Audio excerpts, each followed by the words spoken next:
secara definitif dikatakan sudah tidak menjadi bagian lagi dari Partai Banteng, maka Pak Jokowi memiliki rute dan babak baru membangun jalan mana yang akan ditempuh untuk mengarungi rute politik Indonesia lagi.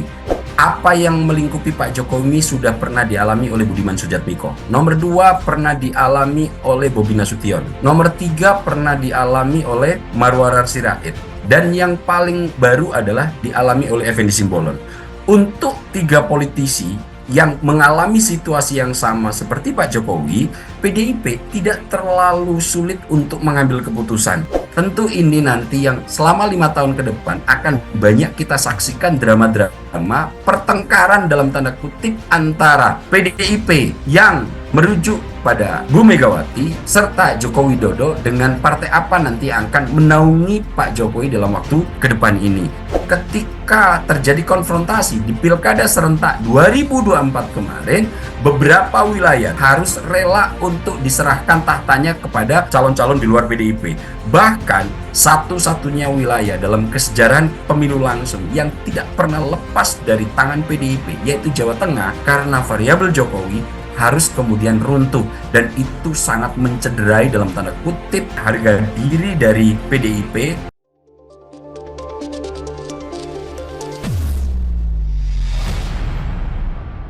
Konflik antara Megawati Soekarnoputri dengan mantan Presiden ke-7 Republik Indonesia Joko Widodo kini kembali memanas. Pasca PD Perjuangan kembali menegaskan di sekolah partai beberapa waktu lalu bahwa menegaskan Jokowi bukan lagi bagian dari PD Perjuangan. Lantas sebenarnya apa yang mendasari dari keputusan PD Perjuangan ini dan kenapa baru sekarang hal itu diungkapkan? Dan untuk membahasnya kita sudah bersama dengan Direktur Eksekutif Skala Survei Indonesia Bang Abdul Hakim MS. Bang Ab, kembali bertemu lagi Bang Ab, gimana kabar? Alhamdulillah sehat. Bagaimana Mas Andi? Sehat? Alhamdulillah Bang Ab sehat. Bang Ab, ini kalau tadi sempat saya singgung terkait PD Perjuangan yang menegaskan bahwa Jokowi bukan lagi bagian dari PD Perjuangan. Sebenarnya yang menjadi pertanyaan kenapa baru sekarang Bang Ab? Iya, sebetulnya Mas Andi, sejatinya cerita tentang pemecatan dalam tanda kutip Pak Jokowi ini adalah babak baru dari sebuah cerita yang sudah lama. Kita semua sudah tahu bahwa hubungan antara Pak Jokowi dengan Bu Mega ini sudah mulai menegang sejak ada banyak tafsiran Bu Mega dalam tanda kutip merampas Mas Ganjar dari Pak Jokowi. Waktu itu kita tahu jelang Pilpres 2024 semua kalangan memahami bahwa naiknya tingkat elektoral dari Mas Ganjar adalah atas peran besar dari Pak Jokowi, di mana ketika itu Mas Ganjar dibawa kemana-mana oleh Pak Jokowi untuk dipersiapkan dalam tanda kutip menjadi penerus beliau untuk memimpin Indonesia. Akan tetapi kemudian dalam perjalanannya tiba-tiba kemudian ada sedikit ketegangan antara Bu Mega dan Pak Jokowi yang kemudian ini juga berimplikasi terhadap ditariknya Mas Ganjar ke Bu Mega, yang salah satu indikator untuk menguji bahwa Mas Ganjar itu sudah ada di sisi Bu Megawati. Waktu itu PDIP meminta Mas Ganjar untuk menolak pagelaran Piala Dunia U20. Dan ketika itu karena permintaan dari PDIP yang bisa kita baca dari representasi 2 gubernur yaitu Jawa Tengah dan Bali menolak pagelaran Piala Dunia U20 yang ketika itu memakai alibi karena di situ Israel turut serta. Akhirnya, singkat cerita, Piala Dunia U20 ini kemudian tidak jadi digelar di Indonesia, di mana waktu itu Pak Jokowi telah melakukan persiapan dengan serius untuk pagelaran tingkat taraf internasional ini. Disitulah sebetulnya awal mula dari cikal bakal ketegangan antara Bu Mega dan Pak Jokowi.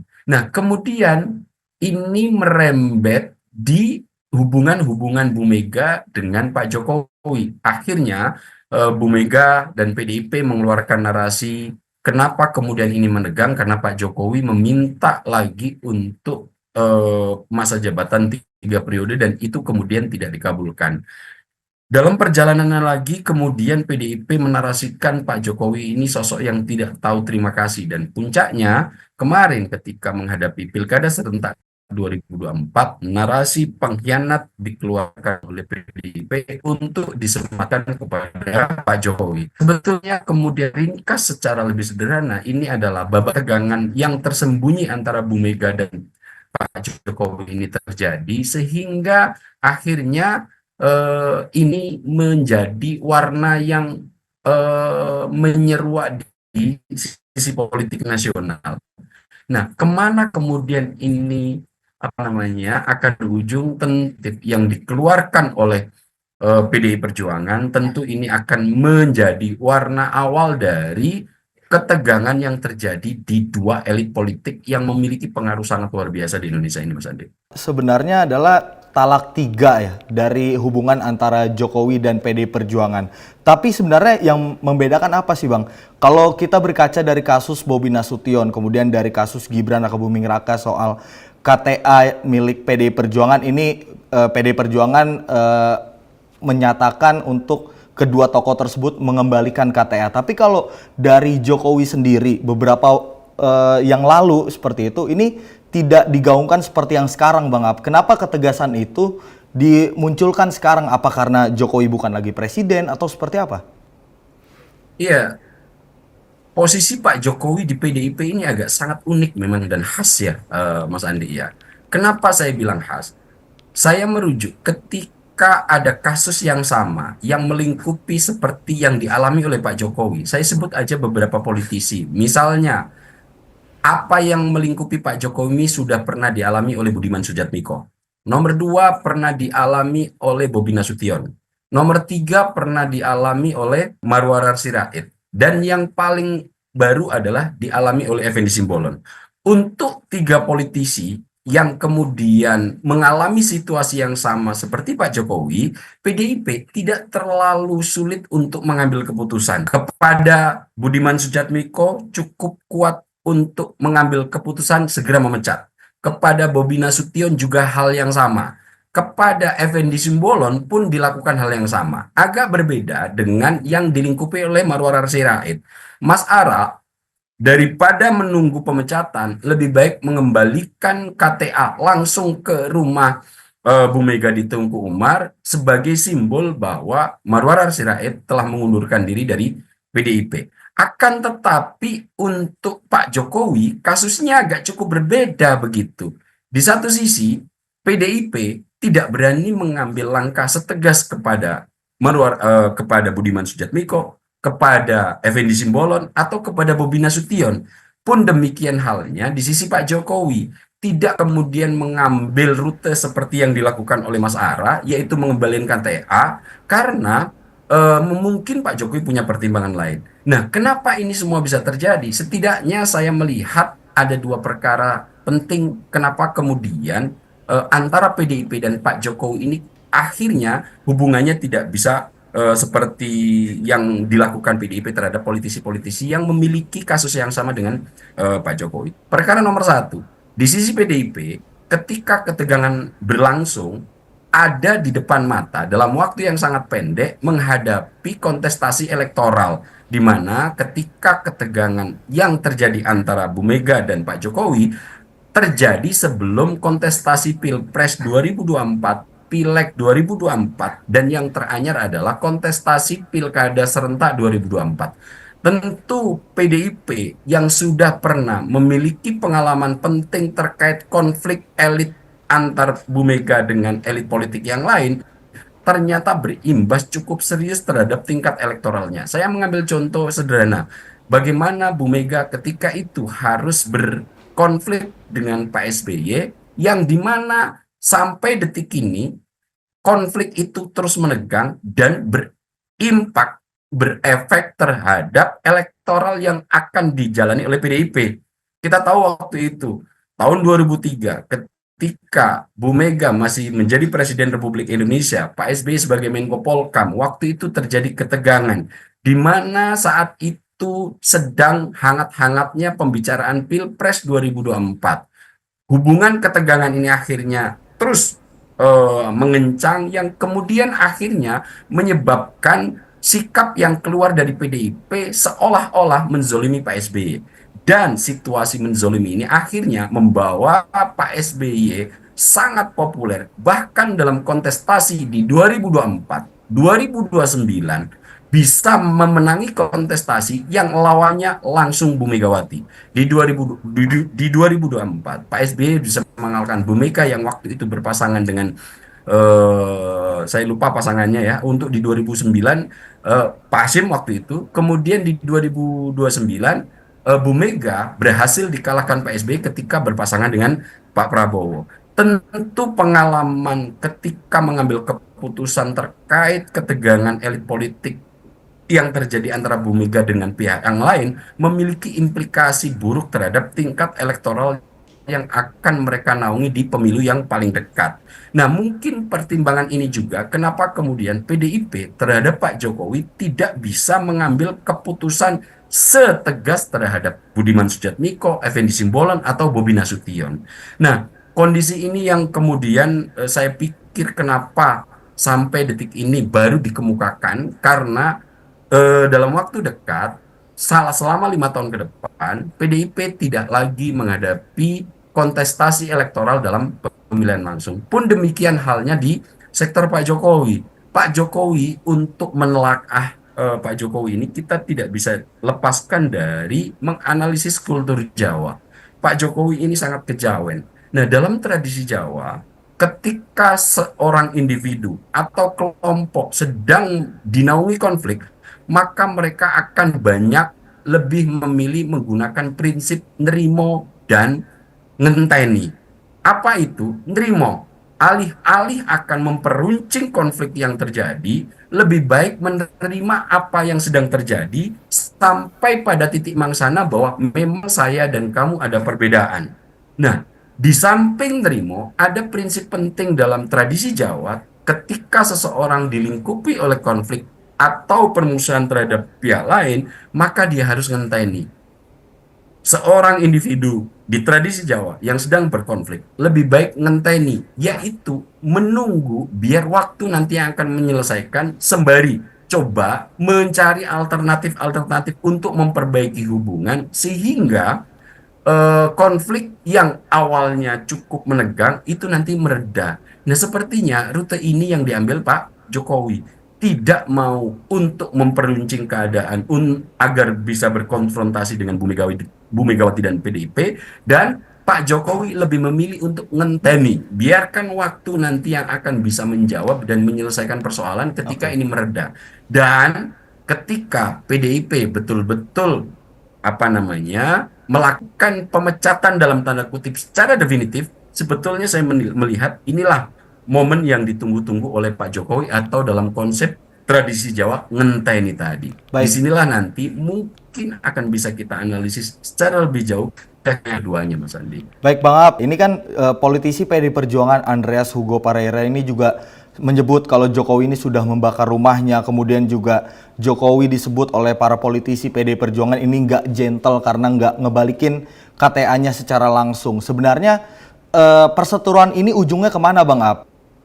Sepertinya dalam 5 tahun ke depan kita akan ditambah lagi melihat ketegangan politisi PDIP dalam tanda kutip Bu Megawati bersama melawan elit-elit dan kekuatan politik yang lain yang sebetulnya itu sudah pernah kita saksikan ketika Bu Megawati bersitegang dengan Susilo Bambang Yudhoyono, Mas Andi.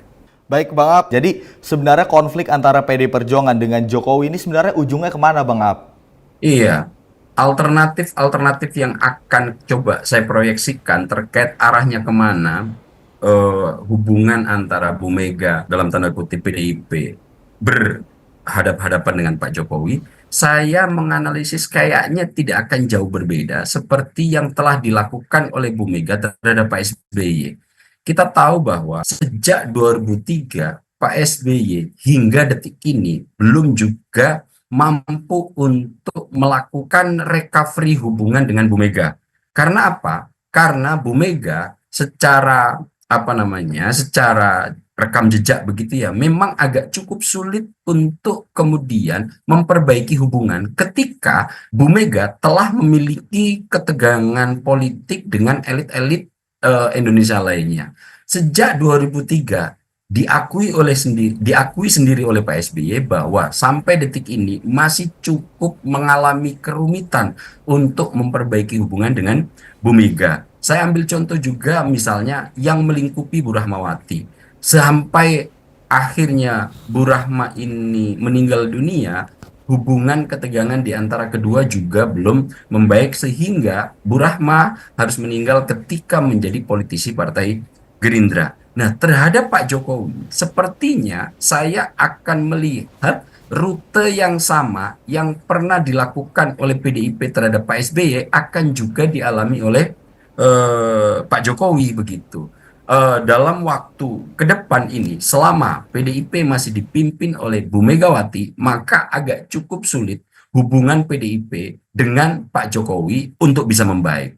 Karena mungkin beberapa hal yang bisa melatar belakangnya. Nomor satu, sebagaimana telah saya katakan tadi, bahwa Bu Mega ini secara rekam jejak agak agak cukup sulit untuk berdamai dengan elit-elit politik yang lain ketika sudah bersih tegang. Dua contoh tadi sudah saya sebut. Nomor satu Pak SBY, nomor dua adalah Bu Rahmawati Soekarno Putri. Variabel kedua yang kemudian alternatif yang akan apa namanya dialami oleh Pak Jokowi ketika ketegangan ini sudah berlangsung dan secara definitif PDIP telah memecat Pak Jokowi, maka dengan apa namanya dengan waktu yang akan tidak terlalu lama saya pikir berondongan serangan-serangan terhadap Pak Jokowi akan cukup kerap kita lihat di media massa dari PDIP.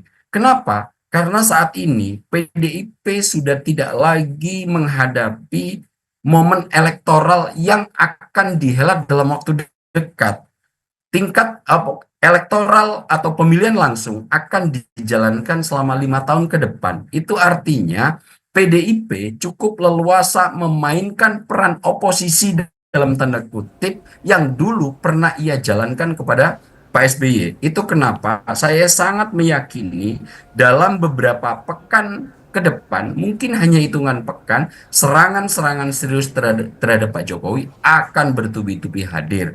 Dan ini juga akan diarahkan kepada keluarga besar Pak Jokowi. Rute dua ini yang saya pikir akan banyak dialami oleh Pak Jokowi ketika secara definitif Pak Jokowi sudah tidak dianggap sebagai bagian dari PDIP, Mas Andi. Bang Ab, itu kan tadi Bang Ab tadi sempat menganalisa ini artinya serangan bertubi-tubi terus akan dilakukan terhadap Jokowi dan keluarganya. Apakah ini yang menjadi penyebab Jokowi nantinya ke depannya bisa saja bergabung dengan partai politik? Yang kita ketahui sudah bertemu dengan Presiden Prabowo Subianto yang juga Ketua Umum Partai Gerindra. Kemudian juga kalau dari Partai Golkar ini menyatakan terbuka dengan Jokowi. Apakah ini sebagai salah satu cara agar Jokowi ini tidak terlalu menerima serangan yang bertubi-tubi, Bang Ab? Atau memang ada maksud lain Jokowi ini tidak dalam tanda kutip pensiun setelah menjabat sebagai presiden, Bang Ab? Nah, keleluasaan yang dimiliki PDIP untuk nanti kemudian bisa mengarahkan kritik keras terhadap keluarga Pak Jokowi juga sebetulnya dalam derajat yang sama ada di sisi Pak Jokowi. Setelah secara definitif dipecat oleh PDIP, maka Jokowi juga memiliki keleluasaan yang sama besar untuk bermanuver di sektor-sektor kekuatan politik yang lain. Sebagaimana yang Mas Andi sebut, ketika Pak Jokowi sudah secara definitif dipecat oleh PDIP, akhirnya pertemuan dengan Pak Prabowo tidak lama terjadi.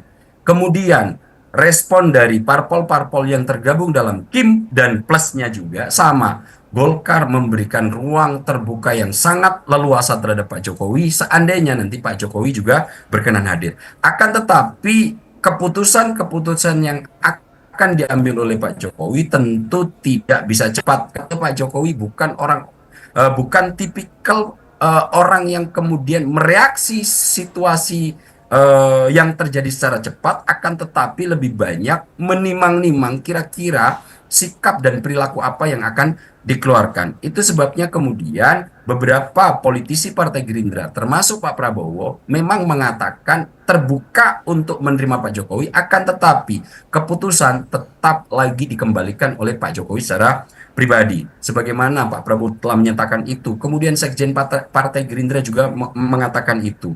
Akan tetapi kemudian ada statement dari Ketua Harian Partai Gerindra yang mengemukakan bahwa untuk pertemuan Pak Prabowo dan Pak Jokowi yang kemarin sempat makan malam bersama itu tidak membahas terkait bergabungnya Pak Jokowi terhadap Partai Gerindra. Artinya, bisa kita tafsirkan dari pernyataan-pernyataan elit yang saat ini memiliki kedekatan khusus, yaitu Partai Gerindra dan juga Partai Golkar, memberikan ruang yang cukup lebar terhadap Pak Jokowi seandainya menentukan sikap politik dalam waktu dekat. Jadi keleluasaan nanti menyerang yang dilakukan oleh PDIP itu juga derajatnya sama keleluasaan yang dimiliki oleh Pak Jokowi untuk memilih rute jalan politik yang akan ia lalui ketika sudah tidak lagi menjadi presiden. Tentu ini nanti yang selama 5 tahun ke depan akan banyak kita saksikan drama-drama pertengkaran dalam tanda kutip antara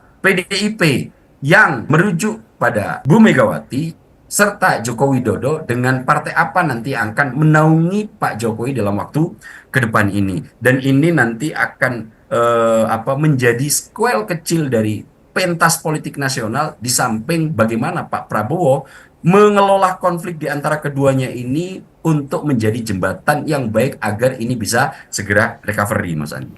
Bang Ab, ini kan Jokowi kita tidak menampik lah ya. Bagi PDI Perjuangan ini sebagai faktor untuk pengerek, kemudian juga bagi PDI Perjuangan sebagai penurun dari elektoral dari PDI Perjuangan. 10 tahun di kota Solo, kemudian 2 tahun di Jakarta, dan 9 tahun menggunakan bendera PDI Perjuangan sebagai pemimpin nasional. PDIP rugi gak sih dengan memecat dari Jokowi ini? Kalau kita runut secara rekam jejak Pak Jokowi sejak bergabung hingga kemudian dipecat kali ini atau adanya ketegangan di antara Bu Mega dan Pak Jokowi, secara elektoral sangat berpengaruh, Mas Andi. Kita cukup memahami kalau kita merujuk pada pemilu 2014 misalnya.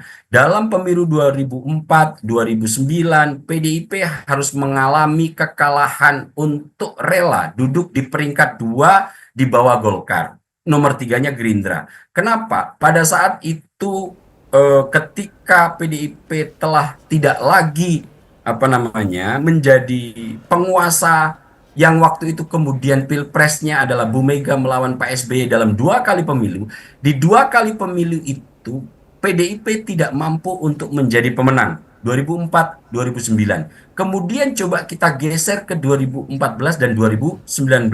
Ketika pemilu 2014 bergabung dan hadirnya Jokowi yang waktu itu sangat populis, ternyata dalam waktu bersamaan mampu mengerek tingkat elektoral suara pileg PDIP menjadi nomor 1, menggeser Partai Golkar yang selama 2 pemilu sebelumnya 2004 dan 2009 terus berada di atas PDIP. Kemudian di 2014 ini Pak Jokowi yang juga berkontestasi di 2019 pun makin memapankan tingkat elektoral PDIP di pemilu legislatif. PDIP lagi-lagi menjadi pemenang sehingga hadirnya Pak Jokowi memang menjadi variabel penting untuk menumbuhkan suara elektoral PDIP dalam pemilu legislatif.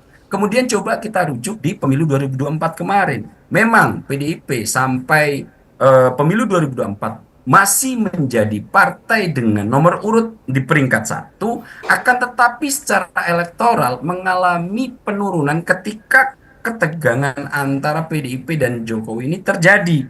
Di 2004 secara nasional PDIP harus kehilangan 18 kursi. Kemudian di kandang bantengnya sendiri tereduksi 3 kursi. Ini semua adalah variabel-variabel yang ketika PDIP mengalami konfrontasi dengan Pak Jokowi sebagai variabel pengerek di 2014 dan 2019, di 2024 mengalami sedikit mengalami penurunan yang secara hitung-hitungan kursi cukup banyak begitu. Pun kemudian ketika terjadi konfrontasi di Pilkada serentak 2024 kemarin, beberapa wilayah, 8 wilayah yang menjadi kandang PDIP harus rela untuk diserahkan tahtanya kepada calon-calon di luar PDIP. Bahkan satu-satunya wilayah dalam kesejarahan pemilu langsung yang tidak pernah lepas dari tangan PDIP, yaitu Jawa Tengah, karena variabel Jokowi harus kemudian runtuh, dan itu sangat mencederai dalam tanda kutip harga diri dari PDIP yang kemudian itu diluapkan dengan secara definitif Pak Jokowi dinyatakan tidak lagi menjadi bagian dari Partai Banteng. Nah, si kondisi-kondisi ini memang Pak Jokowi ini bisa menjadi faktor pengerek dan juga bisa menjadi faktor penurun. Secara definitif nanti setelah kemudian Pak Jokowi dipecat, cukup menarik yang bisa kita lihat. Kira-kira rute apa yang akan lakukan oleh Pak Jokowi? Apakah akan bergabung dengan partai-partai yang saat ini sudah mapan, ataukah kemudian mencoba menyemai bibit baru dengan membuat parpol sendiri? Kita dengar secara sumir bahwa Projo akan bermetamorfosa untuk menjadi parpol, dan itu digadang-gadang sebagai kendaraan baru Pak Jokowi untuk melayari pentas politik nasional. Karena jika bergabung dengan PSI 2 kali pemilu belum juga mampu untuk melejit ke partai bawah atau tengah untuk mendapatkan kursi di parlemen, apakah rute-rute yang akan dipilih Pak Jokowi ini yang nanti agak cukup menarik, bisa kita tunggu Mas Andi. Baik Bang Ab, ini kan nampaknya kalau melihat dari statement-statement usai pemecatan dari Jokowi, ini yang menarik adalah statement dari Jokowi ketika di Solo ditanyai responnya soal pemecatannya oleh PD Perjuangan. Ini disebut partai perorangan. Ini sebenarnya maksudnya apa Bang Ab? Karena banyak sekali multitafsir, ada yang bilang Jokowi akan membuat partai sendiri, kemudian ini adalah dimaksudkan untuk menyindir PD Perjuangan seperti itu, karena 4 kali disebut dalam sesi wawancara Bang Ab. Kalau Bang Ab memaknainya seperti apa?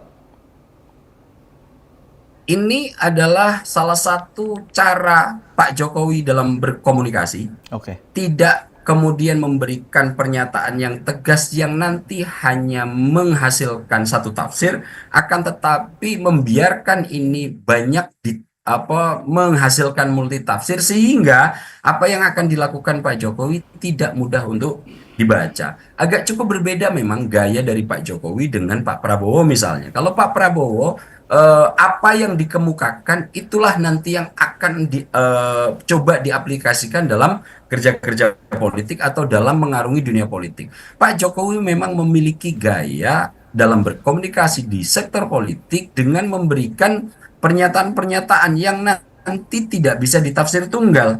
Itu kenapa kemudian Pak Jokowi sampai detik ini masih mampu menjadi magnet yang terus diperbincangkan dan didiskursurkan di media massa, dan ini memang kelihatan yang saya amati dari Pak Jokowi.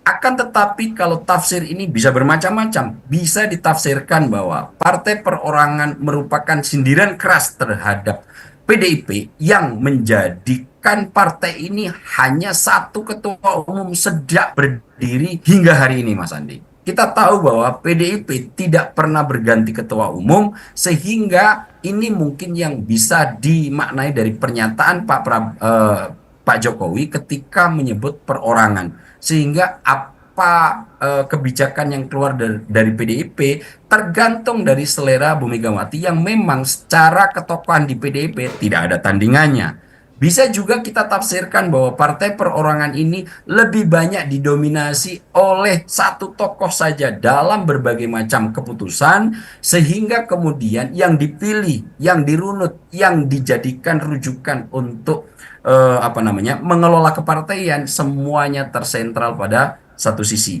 yaitu sosok Megawati Soekarno Putri. Akan tetapi kalau kemudian kita mencoba memberikan tafsir lain, masih banyak lagi rute-rute tafsir yang bisa kita kemukakan. Akan tetapi kalau menurut hemat saya pribadi, ini adalah sindiran keras kepada Bu Mega yang sebetulnya dalam mengelola partainya, dalam tanda kutip, sangat sentralistis dan tidak pernah tergantikan mulai dari PDI Perjuangan berdiri hingga saat ini, Mas Andri. Baik, Bang Aap ini mencermati soal langkah alternatif dari Jokowi setelah dipecat oleh PD Perjuangan. Kalau Bang Aap sendiri menganalisisnya seperti apa, Bang? Lagi-lagi Mas Andi, kalau kita mencoba membaca Pak Jokowi, tidak bisa kita lepaskan dari membahas kultur Jawa. Oke.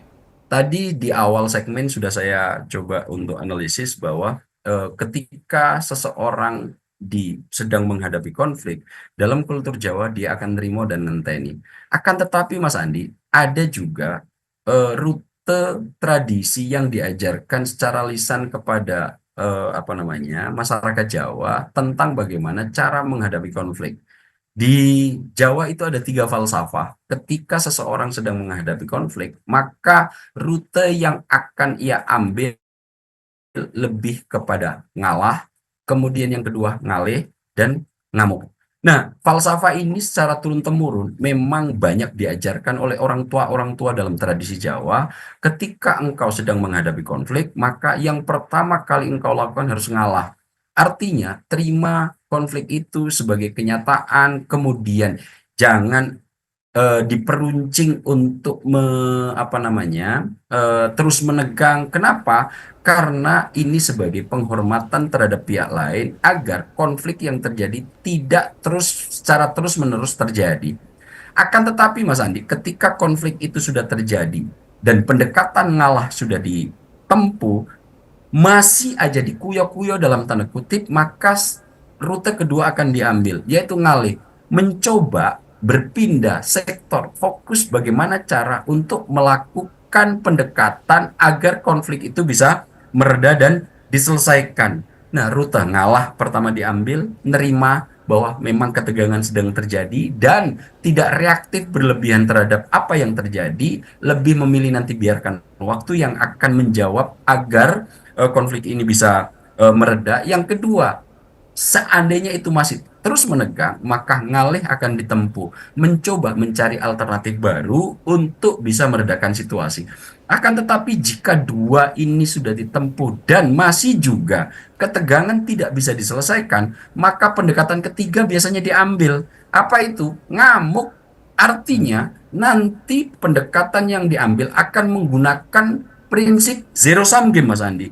Ketika konflik antara satu individu dengan individu yang lain tidak juga bisa diredakan sampai titik batasnya, maka permainan dengan prinsip zero sum game akan dilakukan. Siapa yang akan kalah, siapa yang akan menang, akan diambil sesuai dengan porsinya. Artinya permainan impas-impasan. Ya sudah, kadang-kadang di beberapa wilayah ini mirip-mirip dengan apa yang dilakukan di tradisi Madura dengan caro.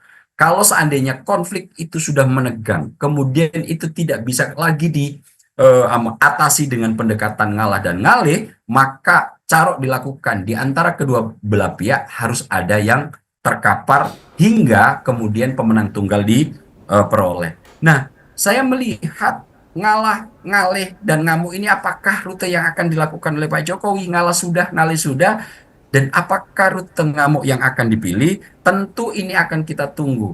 Sebagaimana telah tadi kita singgung, ada keleluasaan yang cukup luar biasa dimiliki Pak Jokowi setelah ngenteni begitu lama, menunggu begitu lama secara definitif dikatakan sudah tidak menjadi bagian lagi dari Partai Banteng, maka Pak Jokowi memiliki rute dan babak baru untuk membangun awal kira-kira jalan mana yang akan ditempuh untuk mengarungi rute politik Indonesia lagi. Nah, di sini kemudian kita bisa membaca setelah kemudian Pak Jokowi dipecat dalam tanda kutip secara definitif oleh PDIP, mulai aktif bertemu dengan Pak Prabowo, mencoba mencari apa namanya komunikasi dengan sektor-sektor kekuatan politik yang lain, dan kemudian selain Partai Gerindra, kemudian juga PDIP, banyak partai-partai lain yang juga memberikan ruang terbuka untuk Pak Jokowi agar terus bisa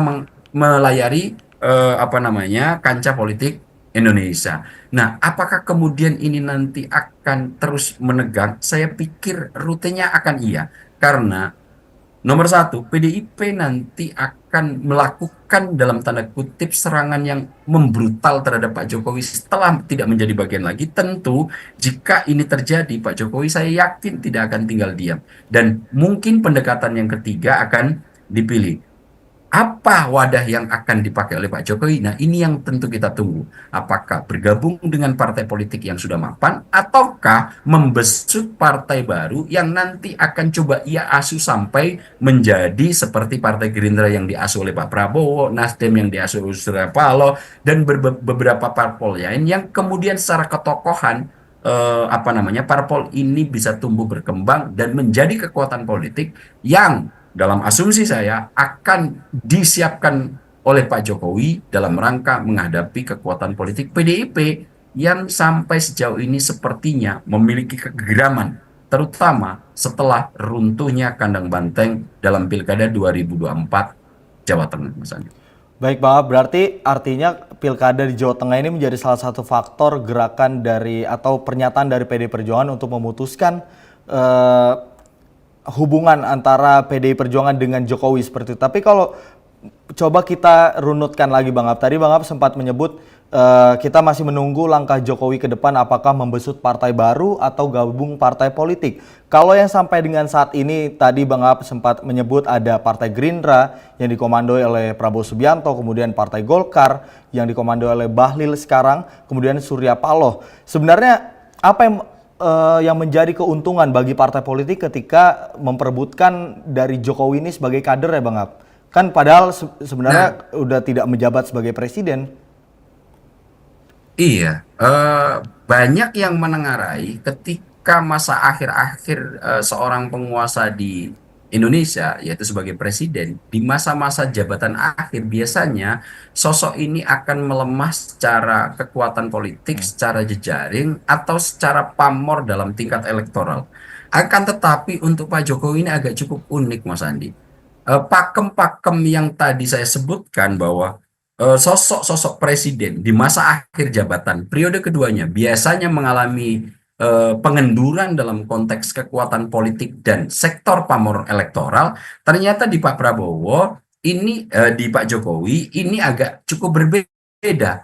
Pak Jokowi di masa akhir jabatannya malah menunjukkan kekuatan pamor baik itu di sektor kancah politik elit maupun di kancah sektor politik elektoral di akar rumput. Nah, inilah yang kemudian saya lihat juga masih teruji di Pilkada serentak 2024 kemarin. Beberapa wilayah yang Pak Jokowi turut hadir di situ, terutama Jawa Tengah misalnya, pamornya masih cukup memiliki kekuatan yang memadai. Bahkan dengan adanya dan hadirnya Pak Jokowi, PDIP yang selalu bisa memenangi kontestasi di Pilkada Jawa Tengah akhirnya ambruk juga. Tentu tingkat penerimaan atau dalam bahasa elektoralnya sebagai approval ratingnya Pak Jokowi yang makin baik dan masih mapan meskipun Pak Jokowi sudah tidak lagi menjadi presiden secara definitif, tentu ini juga akan memiliki keuntungan bagi parpol-parpol yang akan mewadahi Pak Jokowi dalam konteks menghadapi 2029. Akan tetapi juga nanti jika parpol-parpol ini menerima Pak Jokowi, serangan terutama yang dari PDIP juga harus menjadi variabel penting untuk dipertimbangkan. Kita tahu PDIP ini jika kemudian tidak ada di dalam circle kekuasaan, memiliki pengalaman yang cukup baik untuk memerankan sektor oposisi. Itu sudah bisa kita lihat sejak 10 tahun pemerintahan Pak SBY. Itu kenapa kemudian ketika 10 tahun PDIP memainkan peran sebagai tokoh oposisi atau lembaga oposisi di 2014, peran 10 tahun ditambah kemudian dengan pamor Pak Jokowi, itu kenapa suaranya bisa melejit cukup luar biasa. Dan itu masih teralami juga di pemilu 2019.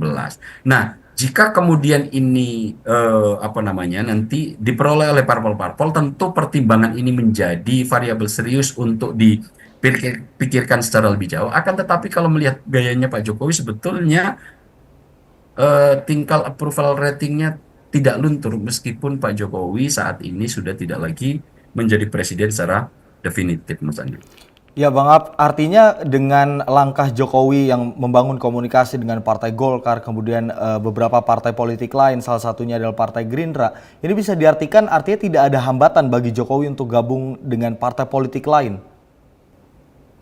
Sejauh ini saya melihat kecuali dengan PDIP, gitu ya. Oke. Kecuali dengan PDIP, maka Pak Jokowi saat ini memiliki keleluasaan untuk memilih kepada parpol mana yang akan menjadi sandaran baru dalam mengarungi pentas politik nasional. Golkar tentu menjadi parpol yang sangat terbuka dan posibilitasnya sangat tinggi karena kita tahu dipimpin oleh orang paling dekat Pak Jokowi selama memerintah yaitu Bahlil Lahadalia. Kemudian isu santer juga sudah sempat mengemuka bahwa hadirnya Bahlil di Partai Golkar bukan tanpa kemudian cawe-cawe dalam tanda kutip peran Pak Jokowi. Kemudian juga jika tidak Partai Golkar mungkin juga akan menjadi sandaran oleh Gibran Raka Buming Raka dalam rangka mengarungi kontestasi politik nasional.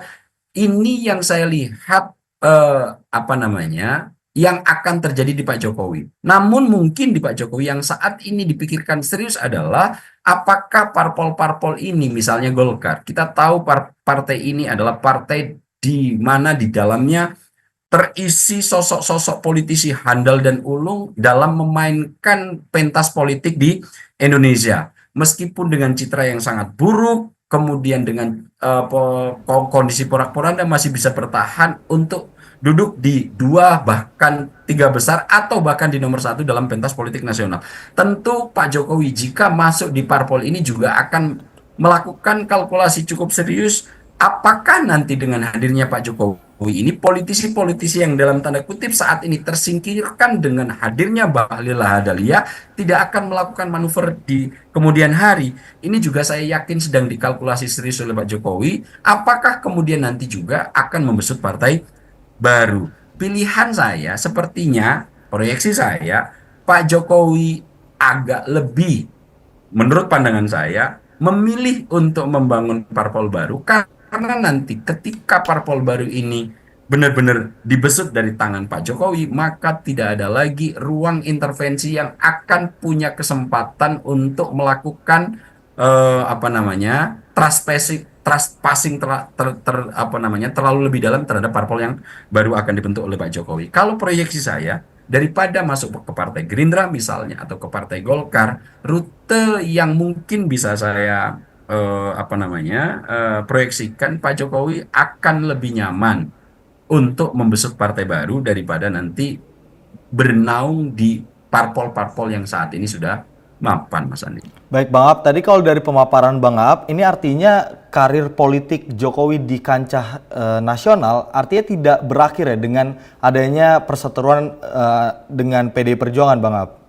Ya, seperti di awal tadi saya kemukakan bahwa ini adalah babak baru dari cerita yang sudah lama. Oke. Babak baru bagi Jokowi, sebetulnya ini adalah fase yang sangat ditunggu-tunggu oleh Pak Jokowi untuk bisa memulai karir politiknya di sektor yang lain di luar PDIP.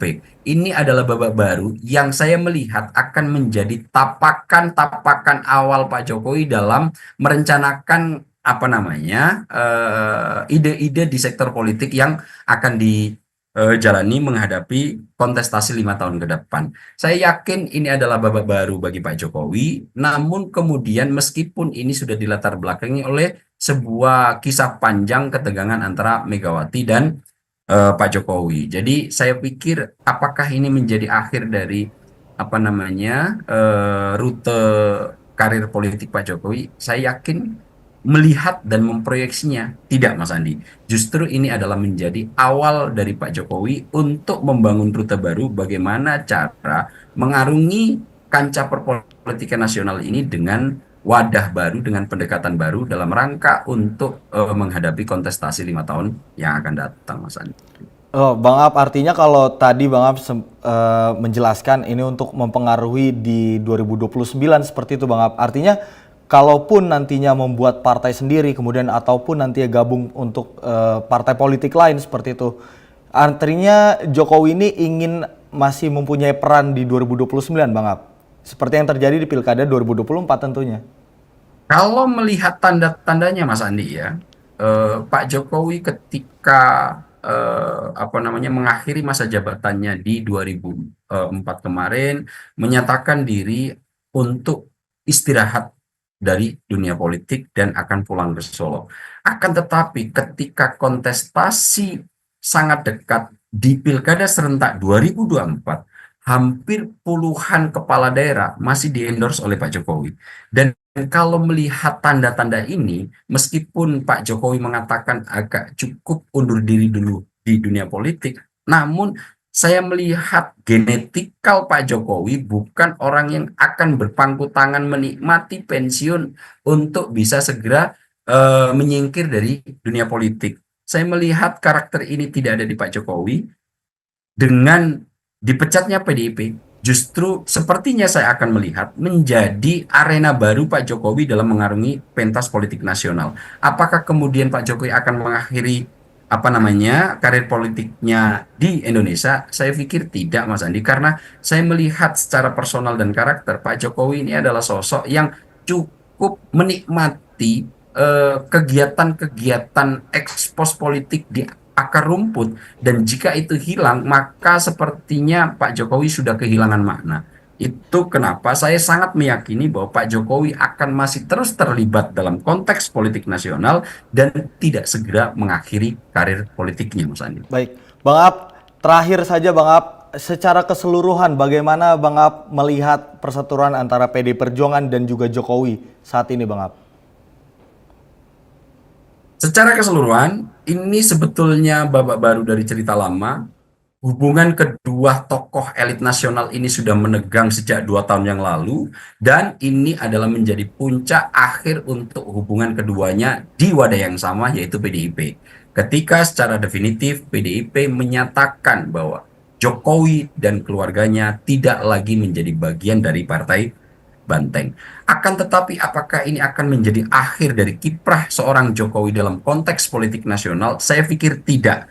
Dengan melihat karakter personal, kemudian genetikal yang sangat menikmati Pak Jokowi bagaimana berada di sekitar akar grassroots untuk terus terlibat dalam sektor politik, maka saya sangat saya sangat meyakini bahwa Pak Jokowi tidak akan mengakhiri karir politiknya ketika dipecat oleh PDIP. Justru ini akan menjadi rute awal dari Joko Widodo untuk mengarungi politik Indonesia dalam konteks dan pentas yang lain.